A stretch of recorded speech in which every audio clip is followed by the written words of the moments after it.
Hey guys, and welcome to a brand new Road to Max on the account. This is episode 24 of my Road to Max. I know we've caught up quite a bit lately.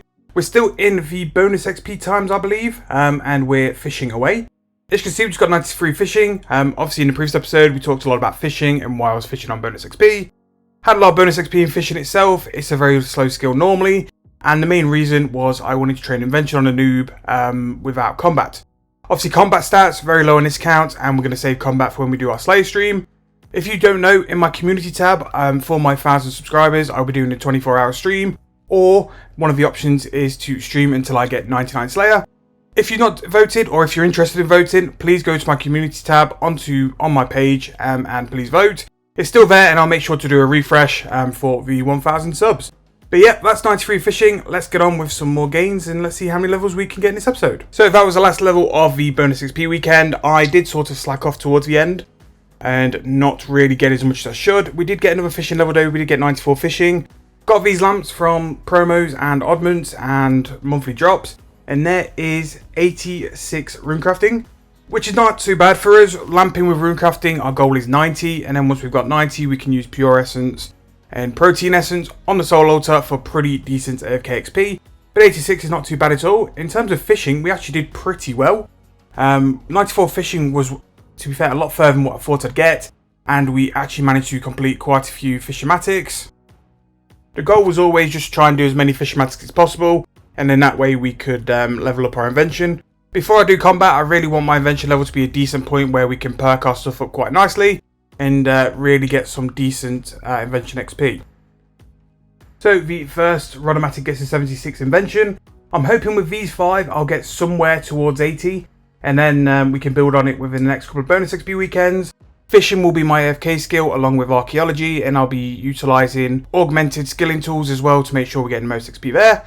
There is number 3 and that is 79 invention. So we will be getting 80 with this, which really makes that bonus XP worth it. I found without sort of doing this, it's a bit of a slog. And the good thing is as well, 80 invention sort of gives us a decent base level for lamps. Lamps and stars from sort of level 80 are very decent. And even with a skill like invention where the gaps are so big between the levels, the lamps and the stars will help us like massively reduce that. Invention I found for this account was probably the hardest skill because of how hard it was to get it up there. Especially not doing combat as well, which I know is a limitation I've put on this account, because I prefer to do AFK and skilling on it. But to get sort of towards the 90, maybe 99 before Slayer, we can get some really nice perks to make sure it goes a lot quicker. So another thing from the bonus XP weekend is that we had a lot of Onyx bolts left. And the Onyx bolts need to be enchanted at a certain level, which is why I'm going to throw these lamps onto magic. Now with the extreme mage potion as well, this now means that we can enchant our Onyx bolts. And that's going to be our method of training magic. As well as that, I've been able to get some smouldering lamps, and this is through Phoenix lamps. Phoenix lamps are actually low-key quite good, and I think the big problem with the Phoenix lamps last time, no one really paid much attention to them. But you get 2 lamps. Once the Phoenix lamps are consumed, you then get a smouldering lamp left over. So you do get 2 lamps, and one of them actually uses up bonus XP, which is very good. And I think when smouldering lamps are released, they're normally quite a good promo, and people go quite hard for it. But Phoenix Lamps sort of went under the radar, so next time there is a Phoenix Lamp promo, I'll definitely be doing it on that Treasure Hunter account, and sort of talking through why it might be beneficial if you've got oddments or if you've got some quests to do it then, just so you can get some extra XP. Now what I'm doing here, if you are a Premier member, once a month you can loot the Premier Vault. This will just give you some extra loot. It's mainly things like Silverhawk Downs, protein boxes, lamps, stars, but it's basically something free every month you can get just by being a Premier member, which you should be because the artifact is worth it just by itself. This is just a nice little bonus on top as well. So I run around and do the smaller chests and then always make sure to loot the big chests with enough time, because that's where you're going to get your best reward. As you can see here, from what I get, it's just your standard basic generic loot. But it's always nice, especially on a account like this, just to have a bit more resource as well. I always try and do it for proteins anyway. But as you can see here, I kind of got shafted a little bit. I don't really want springs. Stars are nice, the Silverhawks aren't needed to combine, but proteins are what I'm mainly here for. But if you don't do this, make sure to do it because it's something free and it's something which will definitely benefit your account anyway. A few lamps, which I think we're going to start throwing stuff on Invention, Runecrafting and Dungeoneering, because those are going to be our new focus skills for a little while. We've kind of got everything else to where we need it to be. So back to why I put those lamps onto magic. So magic for us, how we're going to be training it now is through enchanting bolts. Enchanting bolts are actually massive profits, and they've kind of been going to waste with the amount of onyx bolts I've been fletching. So for a little while I concentrated on my magic XP, did some rings of dueling to make profit while I was training magic, but now I'm able to enchant onyx bolts. Enchanting onyx bolts is roughly about 7 to 8 mil per hour. On a good day it was 10 to 11 mil per hour, and it was just something nice and AFK I could do to the side while training the main. Now because of extreme magic potions as well, I could do this at a much lower level.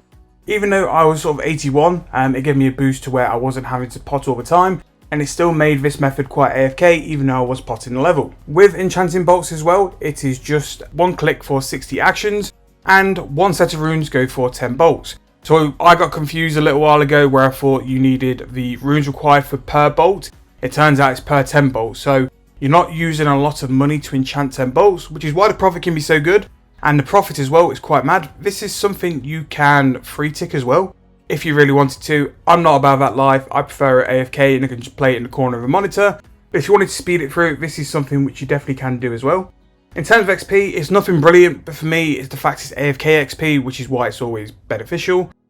What you could do as well, and it's something I do later on, and you might have seen the video already, you can go and do this while doing other things. Whether you're farming or you're collecting a resource, especially for Iron Men, that's something really good. If you've got herb secondaries to do, you could take these and just be doing that at the same time as well. Or if you're doing things like livid farm, rather than fletching, you could be enchanting bolts.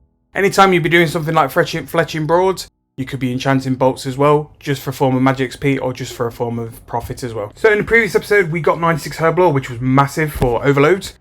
I did have quite a few super anti-poisons left. For whatever reason, I'm not sure why, which pretty much sums up my herb lore training.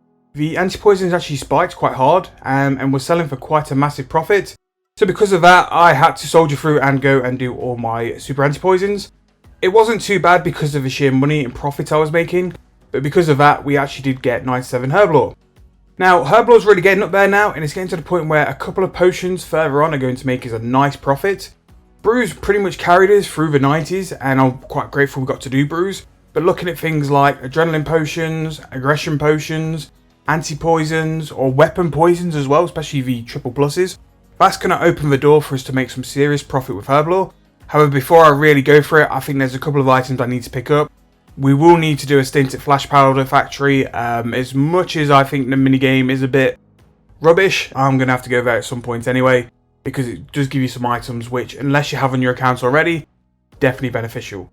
Here we get some of the elf potions as well, so we get the salve potions, which are nice. I need to get to the elf city to do it, but again, the quest arc will start in this account very soon. I do promise it needs to be done because, especially for combat training as well, we need to unlock these things. But 97 herb lore, which for the time being is very nice. We will keep working on it until all the potions are finished, and then we'll sell on, and then we'll have some money back. I'm trying to just work through all the skilling items, and then just get some profit back into the account, and get my money back ready to purchase all these combat items. But yeah, 97 herb lore. We'll see if we've got enough for 98. If we do, we'll come back and let you know. So we are back in the limestone quarry just outside of Canifis, and back mining to get another level. So we're going to get level 77 mining, which is pretty nice because it unlocks the living rock caverns and unlocks the coal deposits. Don't think I'll be training there just yet because the jump in XP between coal and gold is quite massive, so I don't think it's really worth starting there. I'll probably stay at limestone or some yak track steps until we get level 80. Basically by the invo, full invo of porters, and we've got the artifact as well. We're going to be here for a little while stocking up on some limestone, and we'll see if we get another level. So we did that full invo and we did get level 78, and that level will be the last one for this video. So I hope you guys have enjoyed. In this video we've got 93 fishing, another fishing level, and we finally got to use all our matics. We're now over 80 invention, which means we can start lamping it. Got a couple of mage levels, got a herb lore level, and then got 2 mining levels to finish the video off. But yeah, hope you guys have enjoyed. If you have, please leave me a like, please comment on the video, and please subscribe for more. Hope you guys have a good time, and I'll see you guys very soon.